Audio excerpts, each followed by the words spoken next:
Well, good morning. If you haven't been paying attention, this morning is the rollout of the H1N1 vaccine for those who need it the most. And there is a lot of craziness going on right now. Some people say get it, some people don't. You listen to the news, you listen to your friends, you listen to all these other voices telling you do this, don't do this. I just felt like this morning, I think there's something in the Bible that speaks directly to this. And I got this listening to a message last week, and it was spoken by Judah Smith down in Kirkland, Washington. And he read this passage from Mark 4, verse 35 to 40. And I'm just going to quickly read it, and then I got a few thoughts, and most of these come from his message. And one day I'm going to rip it off and preach this in church, but I'm going to give you a little preview. This is what it says. That day when evening came, he said to his disciples, "Let us go over to the other side." Leaving the crowd behind, they took him along just as he was in the boat. There were also other boats with him. A furious squall came up, and the waves broke over the boat, so it was nearly swamped. Jesus was in the stern, sleeping on a cushion. The disciples woke him and said to him, "Teacher, don't you care if we drown?" He got up, rebuked the wind, and said to the waves, "Quiet, be still." Then the wind died down, and it was completely calm. He said to his disciples, "Why are you so afraid? Do you still have no faith?" And the point of this is that Jesus was sleeping on a pillow in the middle of a storm.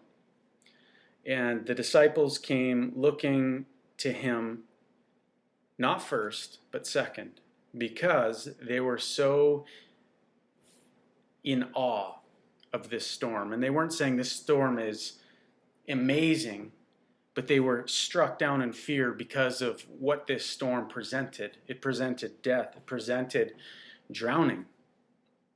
The waves were crashing over. Their first thought was, we're going to die. And where's the dude that's supposed to save us? He's sleeping on a pillow in the stern. How is it that Jesus can sleep on a pillow in the stern of the boat in the middle of a storm like this? Easy. He's in control of it. The disciples didn't drown. They weren't at the bottom of the lake. They were still alive. They were soaking wet, and yet they were freaking out because imminent danger was on the horizon, well, in their boat. And I can't say that I'm any different. I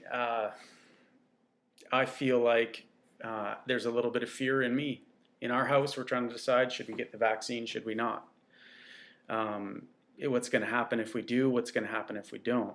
They're saying that it's just beginning, striking fear in us at the highest level. Just like the disciples in the middle of a storm. There's a few things, though. The first thing is this: storms always end. It's not going to last forever, and it's not going to kill the whole world. Now, I understand, and I'm not taking lightly, that the fact that there are some of us who have been directly affected by this. There's some of us who have been directly affected by the death that happened in Mission, and I am not belittling that in any way. However, the fact of the matter is that Jesus is still sleeping on the pillow because he's in control. The first place that we should be looking is at Jesus, not the amazing display of power that this virus seems to come in and rear its ugly head with, and shows us and says, "Look at me, worship me." Here's the question for you this morning. What has your awe? What is it in your life that dominates your thoughts, that dominates your thinking, that everything in your life is devoted to it? Now, I'm not saying that we shouldn't be careful, that we shouldn't make sure that we're taking the sanitary precautions, that if we're sick, that we quarantine ourselves from the rest of the world until it passes so that we can eliminate this very quickly. And it is very real. But are your eyes focused on the storm? Are they focused on this virus that is impending this threat on the population of the world, specifically our city right now and our region right now? What are we going to do? Who are we going to look at? The disciples should have been looking at Jesus, wondering, why is he sleeping? How can he sleep? They weren't asking, how can he sleep? They were thinking, how can he sleep when we're going through this disaster? They should have been saying, what is it about him that makes him able to sleep through this storm? It's because he's in control of this storm. This virus is not over Jesus. It may seem like it may look like it, but Jesus, as far as I can remember and as far as what I can recall in the Bible, what I see in the Bible is that he's sovereign, that he's over it. And it may not look like he is, but this virus is in submission to Jesus. We may get wet. We may get soaked. The waves might crash over the stern, but Jesus is still sleeping through the storm. And the passage goes on to show that Jesus stands up and he rebukes the wind and says to the waves, quiet, be still. And it died down and was completely calm. I really believe that Jesus is going to speak to this storm.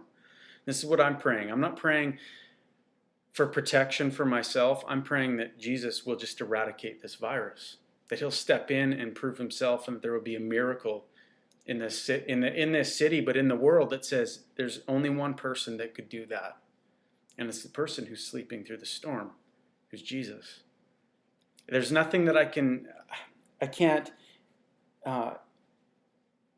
make this any more plain or any more stress this anymore, that we need to fix our eyes on Jesus. Because the storm is trying to show us that it is all powerful, that it is going to ruin our lives, that it is taking control. But we need to look at Jesus. And he'll carry us through, and he will stand up and speak to the wind and the waves. Allow him today to stir your faith, to believe more than what you have in the past. And let's let this be a part of our church, that we say we are trusting God. Some of us may get sick. I can't say that that's not going to happen.